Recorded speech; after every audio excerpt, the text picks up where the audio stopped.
My Quran Time ini dibawakan khas kepada anda oleh Mufas.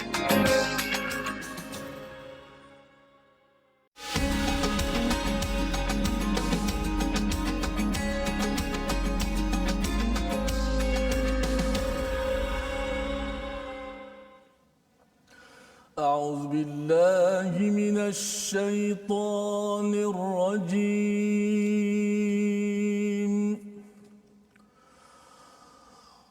قل للذين كفروا ستغلبون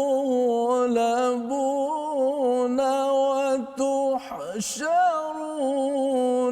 إلى جهنم وبئس المهاد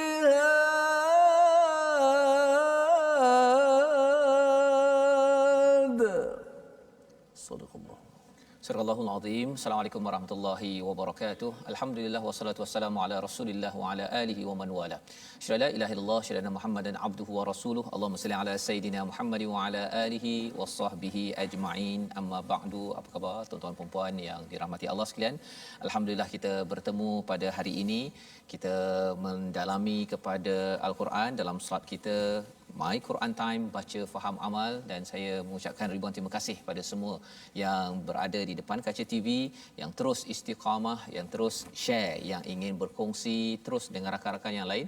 Kita doakan agar perkongsian tuan-tuan dan kesungguhan tuan-tuan belajar Al-Quran ini Allah berikan taufik, Allah berikan hidayah untuk terus kita berjaya sampai ke syurga Allah Subhanahu Wa Taala. Dan hari ini kita bersama dengan Ustaz Tirmizi. Apa khabar Ustaz? Alhamdulillah. Alhamdulillah Ustaz ya. Alhamdulillah kita sudah pun masuk kepada juz yang ketiga di pertengahan ini ya, di mana kita awal-awal hari itu bila nak melihat kepada setiap juz itu rasa macam lama Ustaz ya, tapi rupa-rupanya kita pun sudah masuk pada surah Ali Imran. Dan moga-moga dengan kita belajar tadabbur Al-Quran dengan bacaan yang bagus ini dalam solat kita Ustaz ya, solat kalau imam di depan membacanya, kita akan dapat menghayatinya dengan bagus ya, dapatlah sedikit kalau tak 100% pun. Betul. Kita dapat memahami satu dua perkataan, dan sebenarnya bila dah 51 muka surat, 51 perkataan baru yang telah kita belajar Ustaz ya. Dan bila saya membuat kajian tentang perkataan ini, bila dah masuk pada muka surat 100 200 nanti, kita akan bertemu dengan perkataan ini berulang-ulang, dan kita bagi tuan-tuan yang berada di rumah dah boleh teka dah apakah maksud daripada apa yang dibacakan oleh imam ataupun ketika kita membaca Al-Quran. Jadi jom kita sama-sama memulakan majlis kita pada hari ini dengan Ummul Quran Al-Fatihah dipimpin oleh Ustaz Tirmizi Ali. أعوذ بالله من الشيطان الرجيم بسم الله الرحمن الرحيم الحمد لله رب العالمين الرحمن الرحيم مالك يوم الدين إياك نعبد وإياك نستعين اهدنا الصراط المستقيم صراط الذين أنعمت عليهم غير المغضوب عليهم ولا الضالين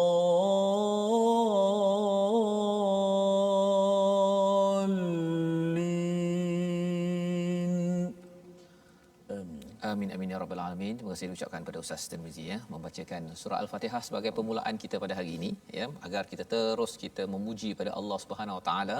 Salah satu pujian pada Allah kerana Allah memberikan pada Al-Quran kepada kita, dan Allah menghantar rasul Ustaz ya. Baru ni saya ada bercakap dengan seorang daripada Amerika, daripada US. Dia kata bila dia masuk Islam, dia kembali pada agama Islam. Dia tanya mengapa menyatakan asyhadu alla ilaha illallah ya, Tapi ada yang keduanya, wa asyhadu anna Muhammadar Rasulullah, ya. Jadi dia tertanya-tanya mengapa perlu diletakkan yang kedua itu. Cukuplah kata Allah itu satu, sudah cukup, ya. Tapi rupa-rupanya bila kita melihat balik kepada perkara yang kedua itu, Nabi Muhammad sallallahu alaihi wasallam itu adalah satu utusan Allah, tanda Allah ini amat sayang pada kita, ya. Kalau tidak Quran ni ustaz, ya, letak je dekat Gua Hira ke dekat Gua Thur ke, masing-masing satu dunia, pergi ke sana baca sendiri. Rasa-rasanya apa jadi ustaz? Orang mungkin baca, dia punya lahjah, dia punya cara bacaannya macam-macam, cara kefahaman pun macam-macam, ya. Tetapi bila ada role model, uswatun hasanah daripada Nabi Muhammad, itu satu yang kita ingin ucapkan alhamdulillah pada hari ini. Maka akhirnya bacaan kita pun nak mengambil contoh daripada Nabi Muhammad, dan kefahaman kita pun, kita kalau boleh nak mendekati kepada kefahaman sunnah Nabi sallallahu alaihi wasallam. Jadi alhamdulillah pada hari ini kita nak menyambung pada muka surat 51. Jom kita sama-sama melihat sinopsis ringkasan bagi halaman ini. Daripada halaman ataupun ayat yang ke-10, kita akan melihat kepada nasib orang-orang yang kafir yang terpedaya dengan harta dan keturunan serta contoh mereka sehingga ayat yang ke-13. Ya, dan kemudian kita akan melihat kepada ayat 14 macam mana cabaran dunia ini, kecintaan kepada syahwat di dunia ini. Apa maksud syahwat, apa kaitan dengan dunia? Ini adalah perkara yang Allah ingatkan kepada kita, dan pada ayat 15 Allah memberikan tawaran lebih mantap, ya, daripada apa yang ada di dunia ini, ya. Bukan maksudnya kita buang dunia, tetapi kita uruskan dunia dengan cara yang betul agar kita dapat syurga yang lebih baik daripada apa yang ada di atas muka bumi ini, insya-Allah. Jadi mari sama-sama kita mulakan dahulu daripada ayat 10 hingga 13. Bagi tuan-tuan yang berada di rumah boleh ambil mushaf, ya. Adik-adik yang ada boleh bersedia dengan air sembahyang yang ada, kita buka mushaf elok-elok pada hari ini. Lantaran surah Ali Imran ini adalah surah yang special Ustaz, ya. Dia bercerita tentang bagaimana nak kuat prinsip, nak kuat kebenaran dalam diri kita, ya. Seperti mana keluarga Imran, ya. Ali Imran itu, al tu maksud Ali itu maksudnya keluarga, Imran itu adalah Imran, seorang tokoh yang diangkat, dan daripada keturunan inilah lahirnya seorang insan wanita suci yang bernama Maryam. Ya. Baik Ustaz, kita mulakan. Baik, terima kasih Fadil Ustaz Fazrul. Seterusnya penonton-penonton, sahabat My Quran Time, baca faham amal, boleh kita share terlebih dahulu siaran kita. Moga-moga sahabat-sahabat di luar sana dapat sama-sama belajar Al-Quran, boleh membaca, boleh memahami isi kandungan daripada ayat-ayat Allah Subhanahu Wa Taala. Kita nak mendengar kata-kata daripada Allah Subhanahu Wa Taala agar sama-sama kita sematkan dalam diri kita untuk kita menjalani kehidupan, insya-Allah. Sedar tak sedar kita dah masuk surah Ali Imran dah. Surah kedua, surah ketiga, Al-Fatihah, Al-Baqarah dan surah Ali Imran, pada juzuk yang ketiga, alhamdulillah. Masih lagi berkenaan dengan keimanan orang yang memilih kekufuran, nasib, sebagaimana sinopsis tadi. Kalau di awal permulaan surah ini menceritakan tentang Allah Taala memperkenalkan dirinya sebagai Tuhan yang satu, yang mesti ditaati, diibadati, disembah, dan bagaimana nasib orang-orang yang memilih kekufuran ini sudah pasti akan menemui jalan yang nasib yang sangat rugi. InsyaAllah kita baca daripada ayat yang ke-10 hingga 13 dengan tarannum nahawan. A'udzu billahi minasy syaithanir rajim. Innal ladzina kafaru lan tughniya 'anhum amwaluhum wala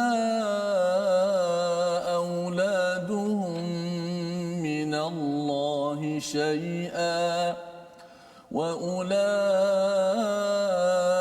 هم وقود النار كدأب آل فرعون والذين من قبلهم كذبوا بآياتنا فأخذهم الله بذنوبهم والله شديد العقاب قل للذين ستغلبون وتحشرون إلى جهنم وبئس المهاد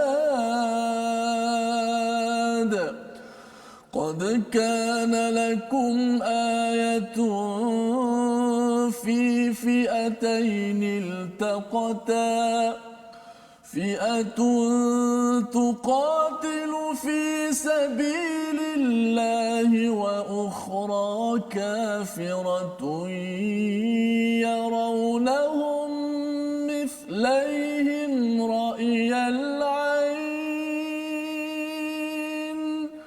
والله يؤيد بنصره من يشاء إن في ذلك لعبرة لأولي الأبصار صدق الله العظيم. Surah Al-Azim, begitulah bacaan daripada ayat 10 hingga 13 Ustaz ya. Terima kasih diucapkan. Itu bacaan yang menjelaskan tentang ciri orang yang kufur, yang kafir kepada Allah SWT. Semalam kita berbincang tentang orang-orang yang beriman. Orang beriman ni dia salah satu cara untuk dia meneguhkan al-haq, kebenaran dalam dirinya, ya, prinsip. Kalau zaman sekarang ni orang kata prinsip lah Ustaz ya. Sebenarnya prinsip itu asasnya dalam Al-Quran istilahnya al-haq ya. Bagaimana nak kuatkan prinsip? Surah Ali Imran ini memberikan ceritanya, pasal dalam surah ini ada cerita tentang Badar, ada cerita tentang Uhud. Maksudnya pasal Badar ini lambang kepada sahabat yang memegang prinsip. Kemudian pada perang Uhud itu ada cerita tentang ada sebahagian daripada tentera Muslim yang tidak berpegang pada prinsip. Dan itu yang kita nak belajar, macam mana nak pastikan anak kita, diri kita ini, waktu kita mungkin harta tak banyak, ketika harta banyak, bila pangkat kecil, pangkat besar, kita masih lagi berpegang kepada prinsip kebenaran dalam kehidupan sehingga kita tidak mudah goyah di dalam kehidupan. Jadi kalau semalam kita berbincang tentang orang yang beriman, pada hari ini kita bincang sedikit tentang orang yang kufur, iaitu Allah menyatakan sesungguhnya orang yang kafir bagi mereka tiada berguna, yang pertama harta benda dan anak-anak mereka terhadap Allah Subhanahu Wa Taala. Ya. Allah menyatakan mereka itu, ya, semua perkara itu wa ulaika hum waqudun nar. Mereka menjadi apa? Saya ada kat sini. Seperti kayu api Ustaz. Bahan bakaran. Kayu api ni. Kayu api kan. Maksudnya harta yang kita rasa macam amat bagus ataupun anak ya, tetapi apabila orang itu kufur, tidak menggunakan dengan cara yang baik, sebenarnya dia tukar anak dia jadi bahan bakaran api neraka. Nauzubillah min dzalik. Tetapi bagi orang yang beriman, harta peluang untuk dia menambah amal ya, dan kemudian apa? Anak adalah untuk dia menjadi aset. Menjadi aset sehinggakan anaknya itu dididik dengan surah Ali Imran. Itu sebabnya Ali Imran dia punya, kalau kita akan tengok nanti, si isteri sudah bernazar ya, kalau boleh anak yang dikandungnya itu adalah untuk menjadi aset yang akan berjuang pada jalan Allah Subhanahu Wa Taala untuk buat kebaikan.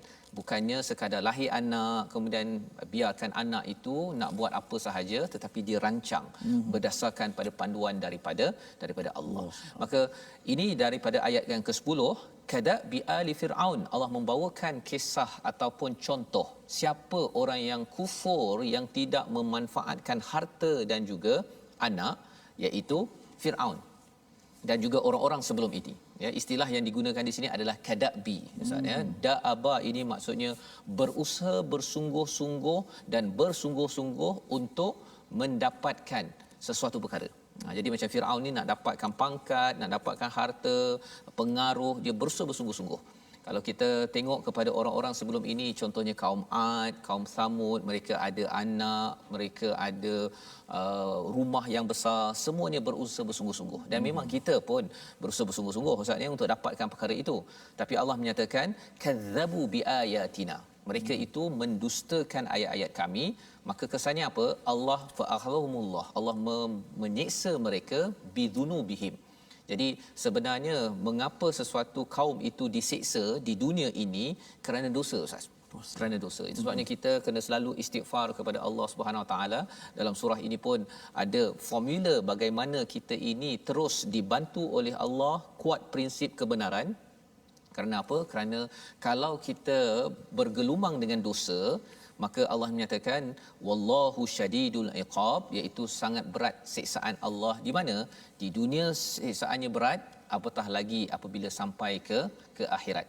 Dan Allah memberitahu dalam ayat yang ke-12, Allah spesifikkan lagi, katakanlah lilladzina kafaru, ya, kepada orang-orang kafir itu, mereka ada dua ancaman yang Allah beritahu dalam ayat yang ke-12 ini, Ustaz. Ya. Yang pertama apa? Kalau kita kufur, nauzubillah min zalik, kita tidak mahu jadi begini. Yang pertama, satu labun, iaitu mereka akan dikalahkan di dunia. Di dunia lagi dah kalah dah. Ya.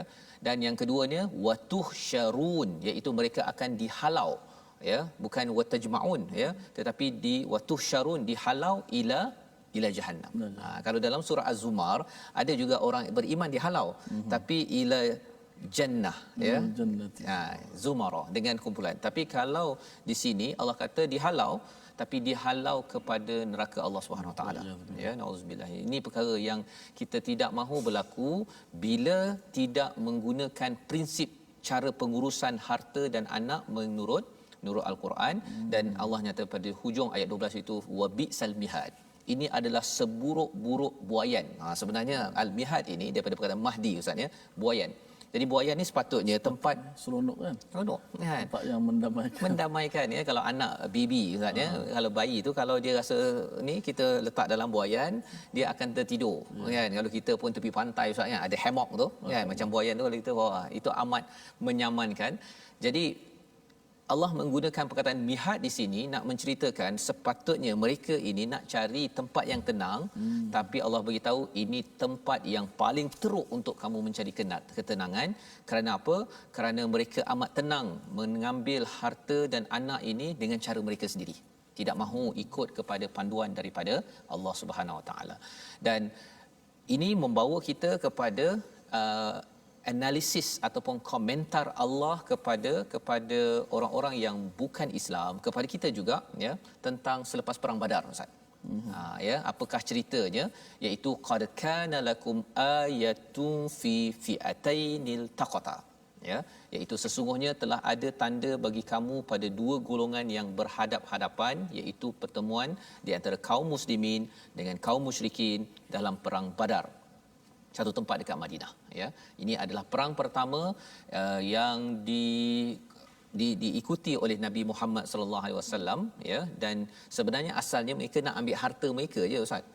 Nak tahan kepada kafilah musyrik itu, ambil harta mereka yang mereka rampas, mereka ambil daripada Mekah itu, nak ambil bahagian mereka. Tapi ketentuan Allah ialah mereka berperang. Ya, tak ada senjata pun, ada pelepah tamar begitu sahaja. Tapi disebabkan oleh apa? Kerana mereka itu ada prinsip kebenaran, ada iman yang kuat yang dibina, maka Allah memberikan kemenangan. Fi'atun tuqatilu fi sabilillah wa ukhra kafiratun yarawnahum mithlaihim ra'yal ain. Ya, apa yang berlaku pada waktu itu? Orang-orang yang satu golongan berperang di jalan Allah dan yang lain kafir yang melihat dengan mata kepala bahawa mereka orang muslim dua kali ganda daripada mereka, ya, minimum dua kali ganda. Tapi sebenarnya mereka orang Islam ada 300 lebih je, Ustaz. Ya, yang orang bukan Islam ada 1000 orang. Tetapi orang yang bukan Islam ini, musyrik ini, dia lihat orang Islam itu ramai. Pasal apa? Pasal Allah memberi kesan kepada pemikiran mereka dan malaikat yang turun pada waktu itu. Mengapa malaikat turun? Malaikat nak bantu kerana orang-orang ini adalah orang yang beriman pada Allah, minta bantuan, maka Allah turunkan bantuan. Tetapi bagi orang yang Islam pula macam mana? Dia walaupun 1000 nampak banyak, tetapi bila Allah nampakkan kepada ketenangan pada mereka, mereka rasa okey, tak ada apa, ya. Jadi ini perkara yang penting untuk kita pada tahun ini, untuk kita melihat apa. Kadang-kadang kita rasa bahawa kita umat Islam ni tak berapa ramai contohnya, Ustaz, ya, ataupun orang yang nak kembali kepada agama Islam, kembali pada Quran ni tak berapa ramai, ya. Nak baca Quran selalu tak berapa ramai.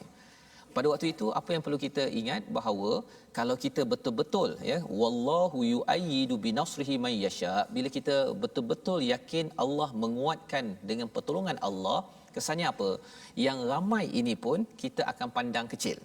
Ya, tapi itu bukan boleh dibuat-buat. Itu hanya dengan nasr, dengan pertolongan daripada Allah Subhanahu Wa Taala. Inna fi dzalika la'ibratan liulil absar. Ini adalah pelajaran yang penting bagi orang yang nampak bukan dengan mata kepala tapi nampak dengan mata hati. Pesan ya. Jadi ini yang Allah bawakan kepada kita. Pasal mata hati kita ini selalu tercala, Ustaz. Ataupun mata hati kita ni dikaburi, dia akan jadi macam tak berpeterang. Apa sebabnya? Sebabnya itu diterangkan pada ayat 14 yang kita akan tengok balik semula. Itu sebabnya sebelum kita pergi pada ayat 14, nak minta Ustaz tengok balik kepada ayat yang ke-12 itu, Ustaz ya. 12 Yang Ustaz 12 ya. Ustaz kalau boleh ataupun ayat 13 lah, Ustaz. Ayat 13 ini, pasal ayat ini menjelaskan kepada kita bahawa kecil tidak semestinya kalah, besar tidak semestinya menang ya, tetapi yang menyebabkan kemenangan kepada kita itu adalah nasr, pertolongan daripada Allah ya. Ibu-ibu, ayah-ayah yang kata bahawa saya dah bagi duit, dah buat macam-macam kepada anak saya, kejayaan sebenarnya kepada keluarga kita bukanlah kerana kita usaha, okey, tentera Islam pun berusaha juga ya, tetapi sebenarnya yu'ayyidu binasrihi wallahu yu'ayyidu binasrihi may yasha, dan ini adalah cara pandang orang yang ada mata hati. Sila Ustaz. Baik, masya-Allah. Walaupun tentera Islam itu sedikit tapi boleh menang, Ustaz ya. Boleh menang. Sebab tu menang ini bukanlah kepada jumlah itu banyak ataupun sikit, tapi bagaimana kebersamaan hamba-hamba itu yang beriman dengan Allah Subhanahu Wa Taala.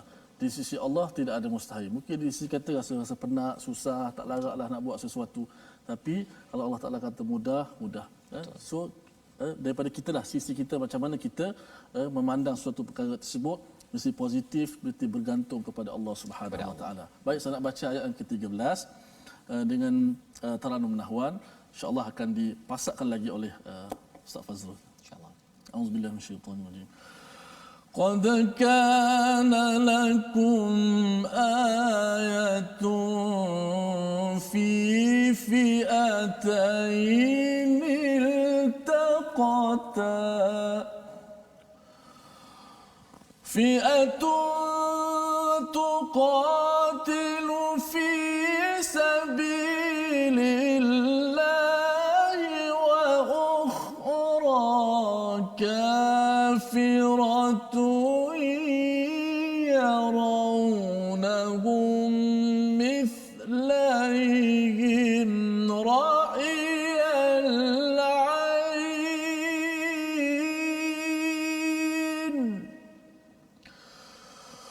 والله يؤيد بنصره من يشاء إن في ذلك لعبرة لأولي الأبصار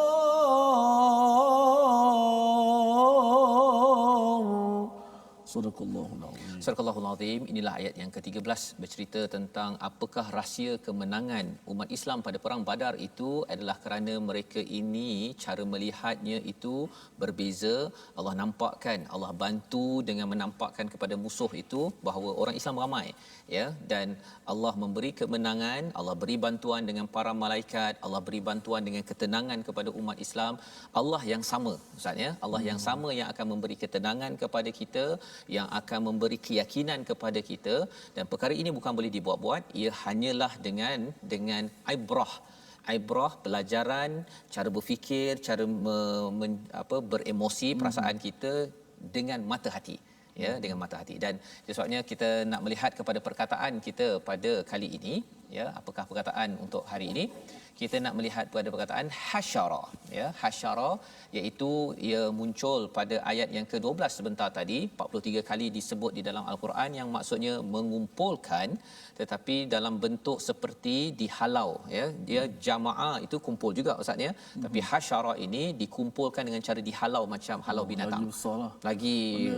Lagi cepat dan lagi hina kalau katakan tempat yang dihalau itu adalah ke Jahannam. Maknanya salah satu daripada nama kiamat Yaumul Hashr. Yaumul Hasyr. Maknanya satu hari kiamat tu Betul. antara nama lah. Antara namanya iaitu hari dihalau. Kalau kita dihalau pergi ke syurga, okey ustaz, pasal nak kena cepat pergi syurga, okey, seronok kita kan.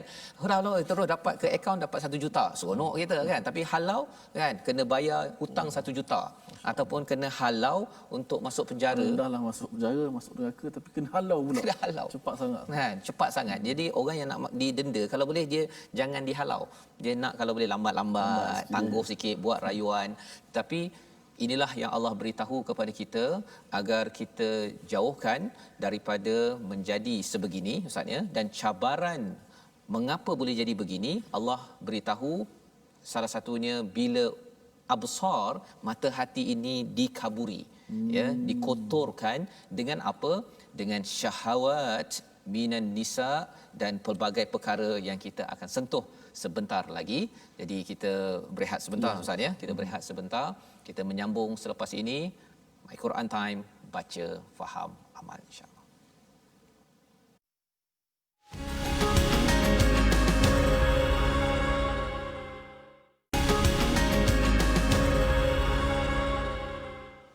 Alhamdulillah, kita bersyukur dapat sekali lagi bersama-sama dalam My Quran Time, baca, faham dan amal.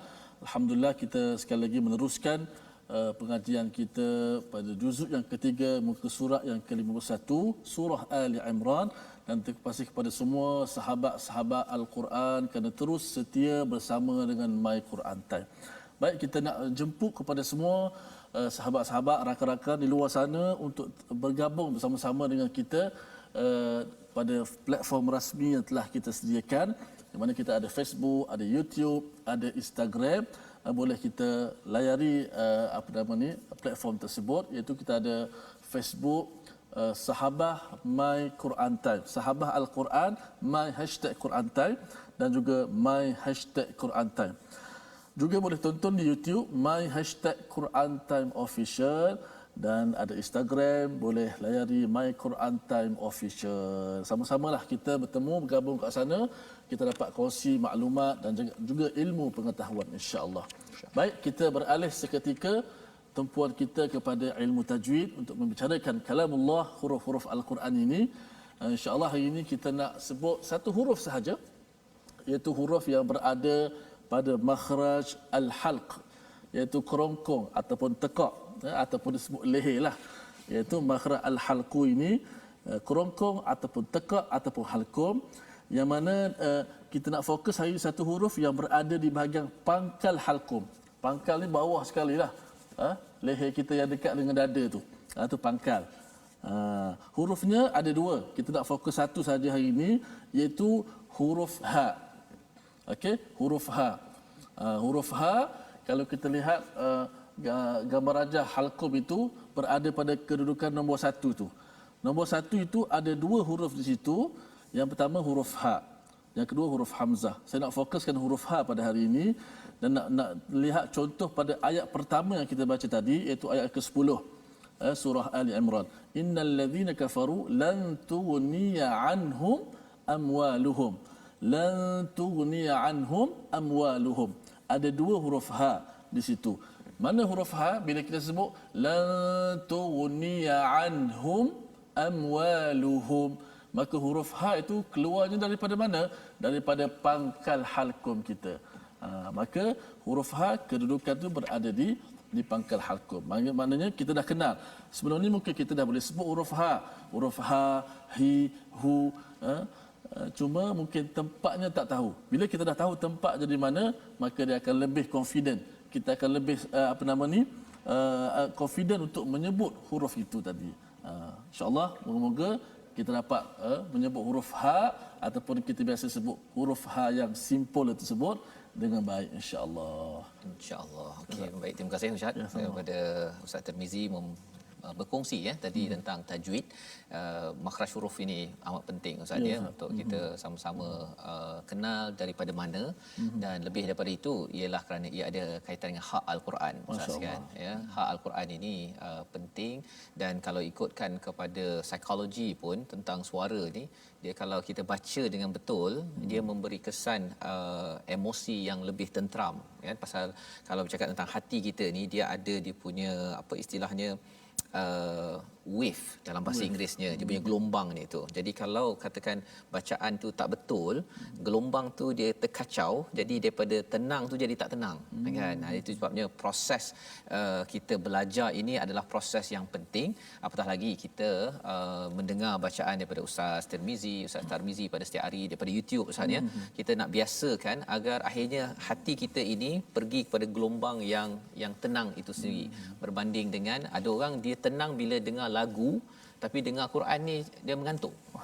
Kan, itu maksudnya dia punya hati je tu masih lagi kena fine tune baliklah tu kan, agar dia selari dengan apa yang dibekalkan oleh Allah Subhanahu Wa Taala.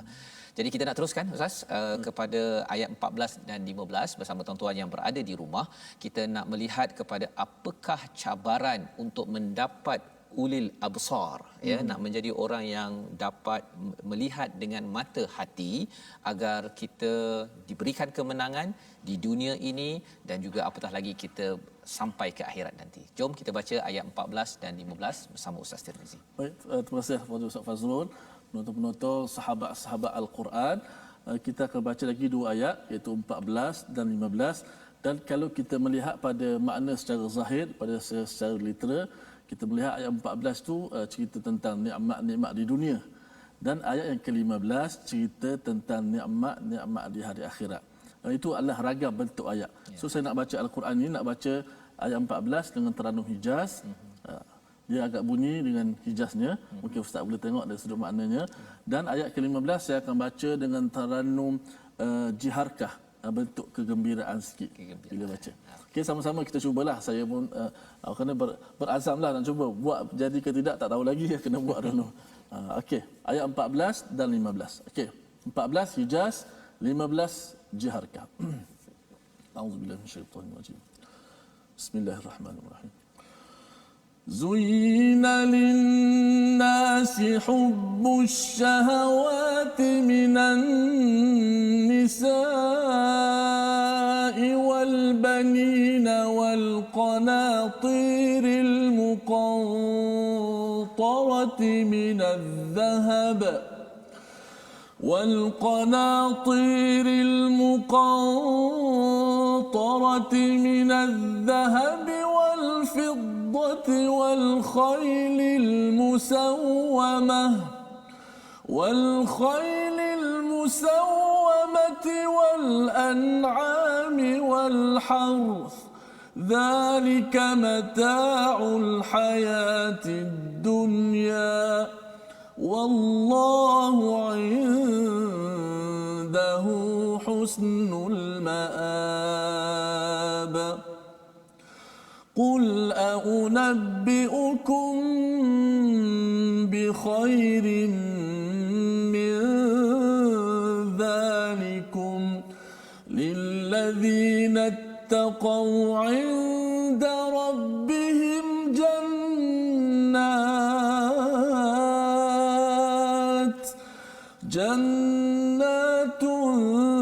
تجري من تحتها الأنهار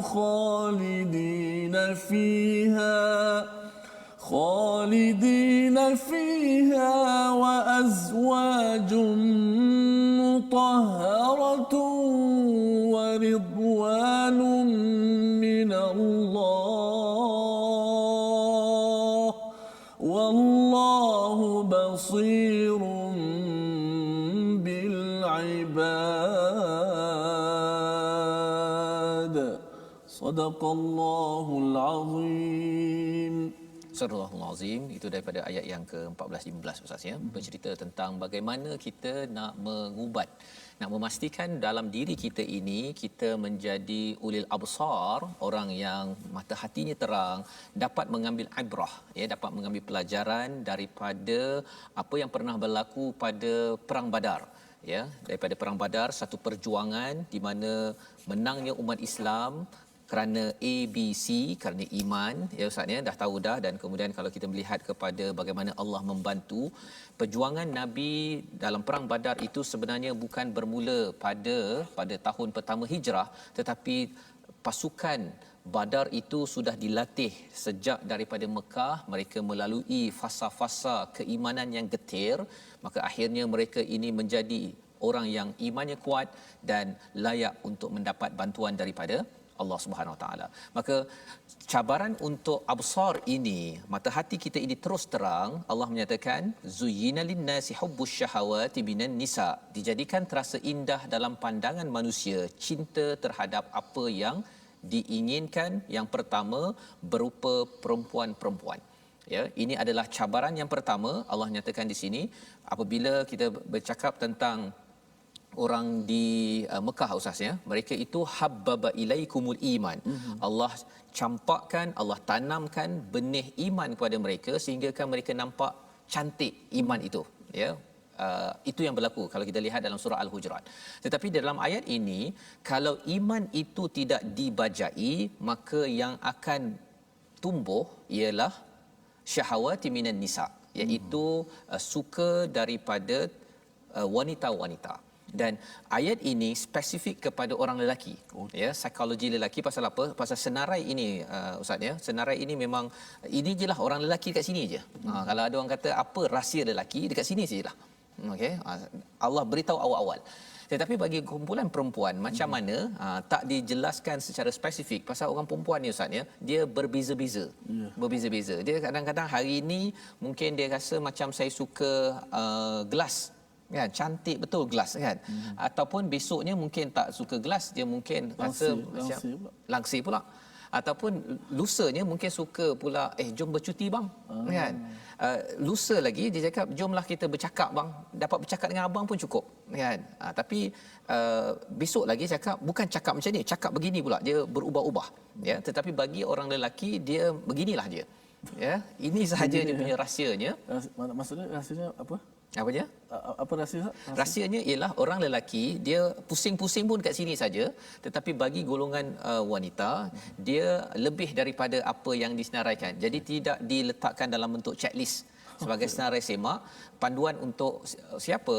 Bagi suami, bagi ayah kena mengeraikan tentang relatif perkara-perkara yang disukai oleh golongan wanita ya. Pasal hari ini mungkin dia rasakan bahawa telefon ni cantik dan dia amat suka, tapi mungkin besok dia dah lain pula ya. Perkara-perkara ini adalah psikologi yang berbeza, bukan untuk menunjukkan kelemahan tetapi untuk kita sama-sama uruskan dengan baik. Maknanya suka kepada perempuan tak salah, suka kepada dunia tak salah, tapi mesti membajai iman tadi. Mesti bimbing dengan agama lah. Bimbing tak salah lah, maknanya gelas tadi tak salah lah. Tak salah ya. Itu sebabnya hubbu ini, satu kecintaan ini adalah fitrah satu fitrah ya, fitrah. Dan kalau orang yang lelaki tak suka perempuan, itulah bahaya. Itu bahaya. Something. Okey. Sama jugalah kalau perempuan dia tak suka gelas-gelas ke, tak suka cantik-cantik ke kan. Dia tak suka pada perkataan yang cantik-cantik ataupun langsir cantik-cantik.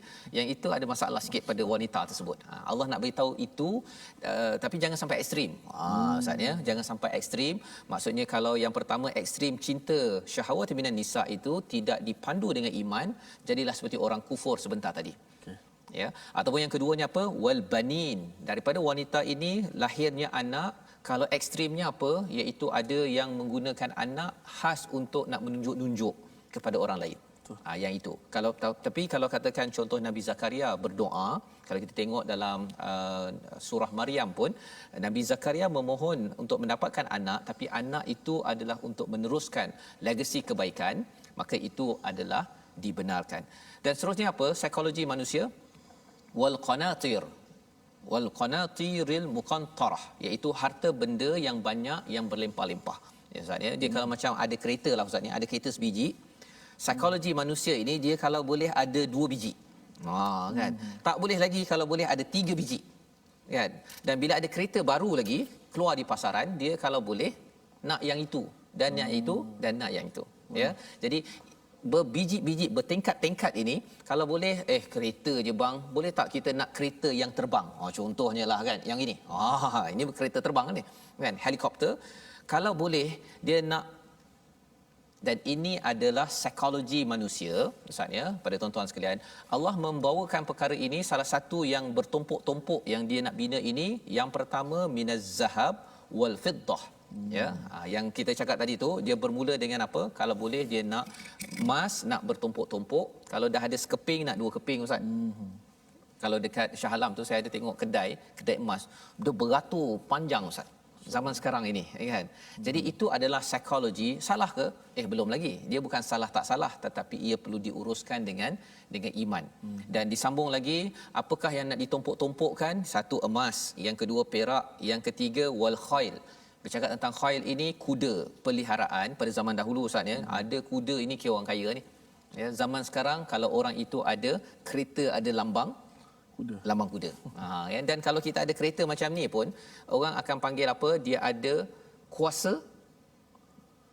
bukan kuasa ayam. Kan? Tak ada orang kata kuasa lembu, tak ada. Dia kata kuasa kuda. Ya, makin besar kuasa kudanya itu, maka itu lebih mantap lagi. Dan itu yang disampaikan di sini. Al-musawwamah itu, wal khailul musawwamah itu maksudnya kuda yang ada, yang bagus, bertanda dan terlatih. Istilahnya ada brand lah. Kan? Kalau dia beli kereta tak ada brand, dia tak tahu apa sangat kan. Tapi kalau ada brand, itu dicintai. Dan seterusnya wal an'am, binatang ternakan. Kalau zaman dahulu petani itu, zaman sekarang pun ada binatang ternakan, itu adalah aset penting.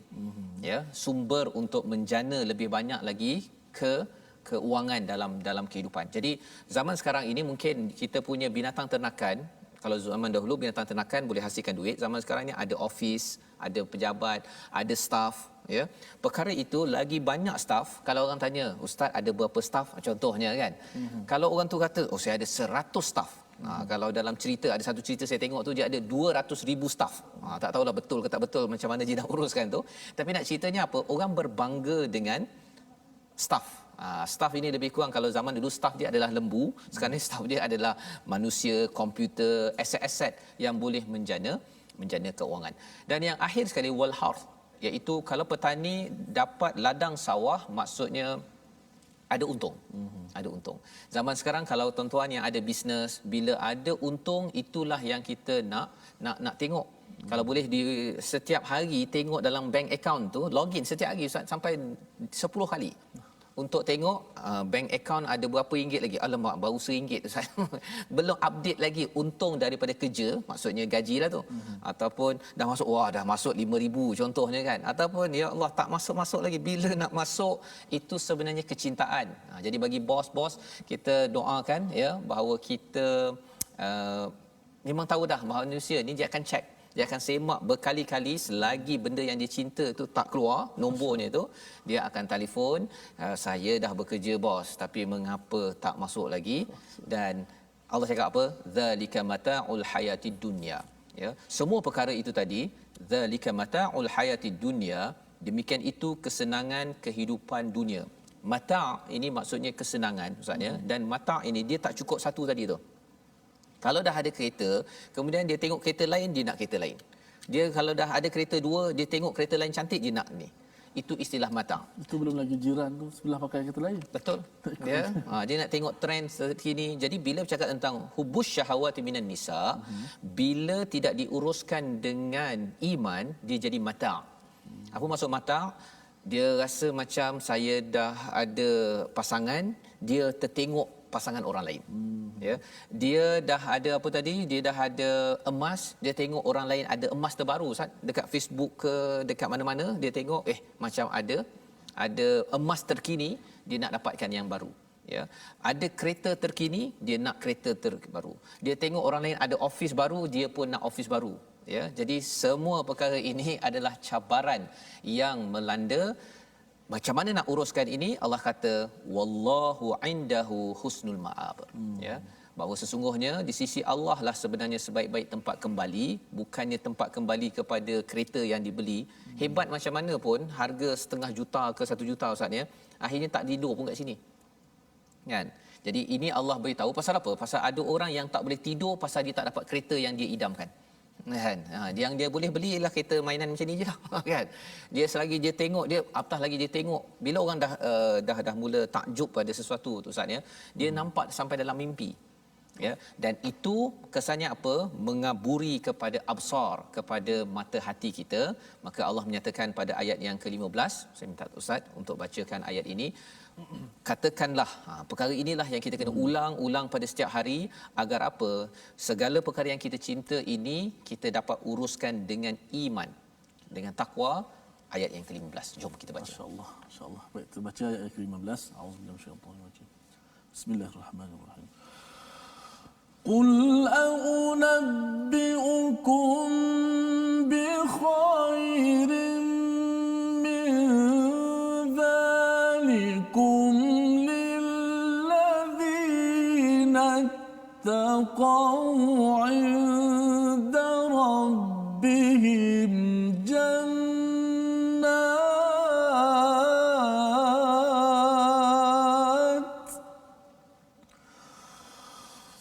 جنات تجري من تحتها الأنهار خالدين فيها وأزواج مطهرة ورضوان من الله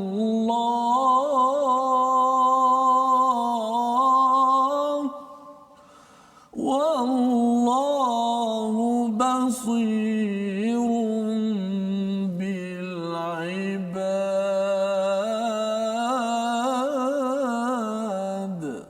صدق الله العظيم.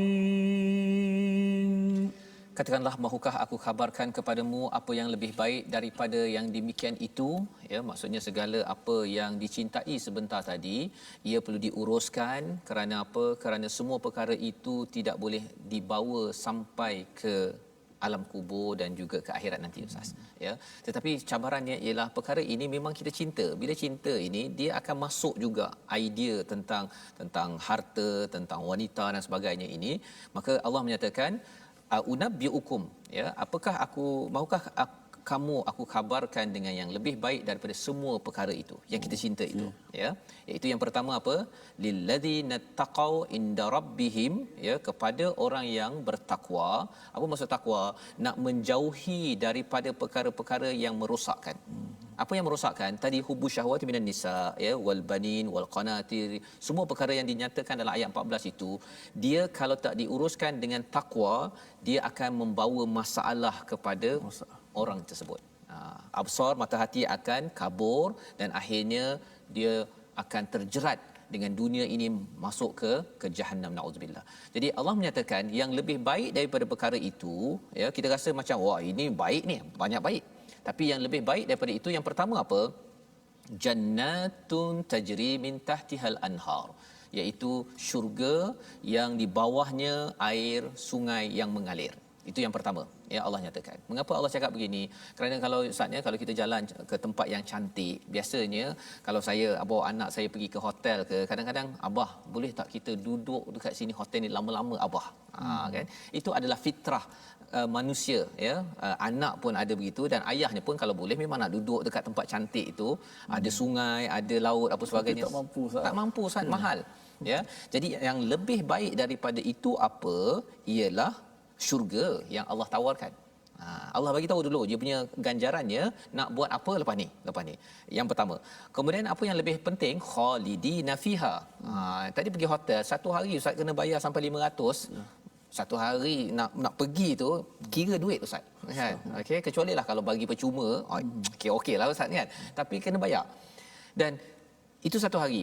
Kalau dapat duduk dekat hotel itu, tempat cantik itu selama-lamanya, siapa yang tak nak? Tetapi mahal. Kosnya amat mahal. Wa azwajuhum ataupun wa azwajum mutahharah, iaitu yang kedua, pasangan yang bersih. Ada dua maksud mutahharah ini. Satu, secara fizikal, bagi wanita tidak ada darah, tidak ada nifas dan sebagainya. Tetapi lebih daripada itu, bagi pasangan, dalamnya itu, hatinya itu mutahharah, iaitu amat suci, tidak ada dengki, tidak ada kata-kata bergaduh apa sebagainya, tak ada dah. Itu yang kedua. Dan yang ketiga yang paling mantap, Ustaz, ya, iaitu apa? Waridwanum minallah, ya, keredaan daripada Allah. Cuba kita bayangkanlah, Ustaz, ya, kalau katakan saya lah dulu, ya, ketika ayah saya masih lagi ada, bila dia cakap pada saya, dia panggil saya Fahmi kan. Fahmi, abah bangga dengan kamu, kan. Macam Ustaz jugalah kan, bila ayah Ustaz cakap dahulu, ya, ayah bangga dengan kamu. Ustaz, ayah panggil apa, Ustaz, dekat rumah dulu? Bagi nama Tarmizi. Ya. Panggil Tarmizi kan. Tarmizi, ayah bangga dengan kamu kan. Bila ayah cakap begitu, Ustaz, apa perasaan Ustaz pada waktu itu? Masya-Allah. Tu tidak ada lagi pujian yang betul-betul ikhlas daripada pujian mak ayah kita. Mak ayah kita kan. Kalau orang lain tu mungkin langsung belanja makan. Dia makan kan. Tapi mak ayah bila cakap begitu, pasal dia membesarkan dengan serba kepayahan, cakap begitu, itu adalah satu penyataan yang amat berharga. Oh, berharga, Ustaz. Di sini Allah nyatakan bukan mak ayah kita yang cakap, tapi redha Allah, bangga dengan kita. Waridwanum minallah, bukan kita redha pada Allah. Kita ini dapat sikit kaya apa dah redha dah kan, tapi ini Allah yang maha kaya redha kepada kita. Ini adalah 3 ganjaran yang lebih besar daripada apa yang dinyatakan pada ayat 14 sebentar tadi. Ada orang yang dapat ini, Ustaz, ya, tetapi orang tak redha. Dia tu pakai duit siapa tu? Contohnya kan. Ataupun apasal dia tak ajak saya naik helikopter dia? Contohnya. Tetapi bila Allah redha, kita dapat pasangan yang suci dan juga dapat syurga mengalir di bawahnya, itu sungai yang mengalir. Ini ganjaran yang lebih baik, lebih mantap yang Allah tawarkan. Wallahu basirum bil ibad. Allah itu amat melihat kepada hamba-hambanya. Maksudnya apa? Hamba-hambanya, bila ibad ini maksudnya hamba yang disayangi. Maksudnya sebenarnya Allah memerhati kepada tuan-tuan sekalian, ya, bila tuan-tuan kata ya Allah jadikanlah aku ni ibad, hamba yang disayangi. Allah lihat kita mungkin tak ada apa, Ustaz, tak ada sungai mengalir, ya, mungkin kita tidak dapat kekal dekat hotel tadi, nak pergi hotel pun kira-kira duit, ya, tapi Allah melihat bahawa kita kira-kira duit tersebut, Ustaz. Allah tahu bahawa kita adalah orang yang nak perkara tersebut tapi tak dapat. Allah tawarkan perkara tersebut. So macam mana kita nak tahu kita ini ibad yang disayangi? Inilah senarai yang kita akan belajar pada hari esok, Ustaz. Ya, pada hari esok. Jadi apakah kesimpulan daripada hari ini dahulu? Tuan-tuan boleh baca ayat 16 17 nanti, dah tahu dah senarainya. Besok bila kita bincang tuan-tuan dah tahu. Tapi 3 resolusi yang kita nak bawakan pada hari ini, mari sama-sama kita perhatikan.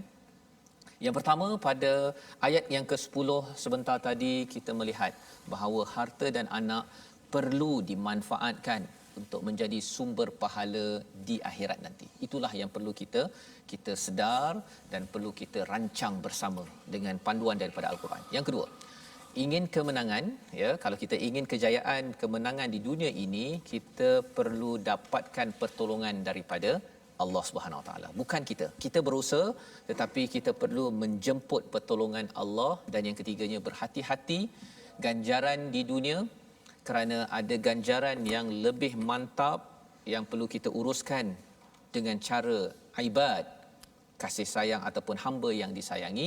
Inilah 3 resolusi yang membawa kepada doa kita pada hari ini, insya-Allah. Bismillahirrahmanirrahim. Alhamdulillahirabbil alamin, wassalatu wassalamu ala asyrafil anbiya'i wal mursalin wa ala alihi wa sahbihi ajma'in. Ya Allah, ya Tuhan kami, Kau jauhlah kami daripada kekufuran, ya Allah. Ya Allah, Kau tetapkanlah iman kami, ya Allah. Ya Allah, Kau hidupkanlah kami dengan iman, ya Allah. Ya Allah, Kau matikanlah kami dengan iman, ya Allah. Ya Allah, Kau bangkitkanlah kami dengan iman, ya Allah. Ya Allah, Kau masukkanlah kami syurga dengan iman, ya Allah. Ya Allah, jadikanlah kami orang yang sentiasa diberikan petunjuk dan hidayah, ya Allah. Ya Allah, jadikanlah harta kami, anak-anak kami, harta yang barakah, ya Allah. Harta dan anak-anak yang barakah, ya Allah, yang menjadikan, memberatkan timbangan mizan kami di hari akhirat, ya Allah, yang menguntungkan kami di hari akhirat, ya Allah. Janganlah Kau letakkan dunia dalam hati kami, ya Allah. Ya Allah, janganlah kau letakkan dunia dalam hati kami, ya Allah. Ya Allah, berikanlah kekuatan kepada kami, ya Allah. Janganlah kau hinakan kami di hari kebangkitan, ya Allah. Ya Allah, janganlah kau hina kami di hari kebangkitan-Mu, ya Allah. Ya Allah, kurniakanlah kepada kami untuk sentiasa cinta dan mengutamakan urusan akhirat, ya Allah. Amin ya rabbal alamin. Walhamdulillahi rabbil alamin. Amin amin ya rabbal alamin. Terima kasih diucapkan pada Ustaz Tirmizi membacakan doa sebentar tadi. Moga-moga kita terus bersama dengan hidayah daripada Al-Quran, menyebarkannya, dan saya menjemput tuan-tuan untuk bersama dalam wakaf untuk ummah, untuk kita sama-sama menjaga hati absar yang ada pada diri kita dengan kita menyebarkan Al-Quran ke seluruh pelosok dunia. Kita berkongsi hidayah ini sehingga kita menjadi orang-orang yang bertakwa, yang sentiasa diberikan tawaran terbaik, lebih baik daripada apa yang ada di dunia ini. Jangan sampai dikejar dunia rupanya tak dapat, tapi rupa-rupanya akhirat nanti itulah yang menjadi asas penting. Dan insya-Allah dengan mendalami Al-Quran, tuan-tuan boleh menyumbang kepada warisan ummah Ikhlas Foundation untuk sama-sama kita sebarkan mesej ini. Kita bertemu lagi Ustaz pada hari esok, ya, perbincangan siapa hamba yang disayangi ini pada ayat yang ke-16 dan 17. Tuan-tuan boleh baca dahulu. Kita doakan agar kita menjadi orang yang sentiasa bersama Al-Quran. Kita ulang pada jam 5, pada jam 10 dan pada 6 petang. Dan program ini dibawakan oleh Mufas. Kita mengucapkan terima kasih kepada Mufas dan juga semua tuan-tuan yang menyokong My Quran Time, baca, faham, amal, insya-Allah.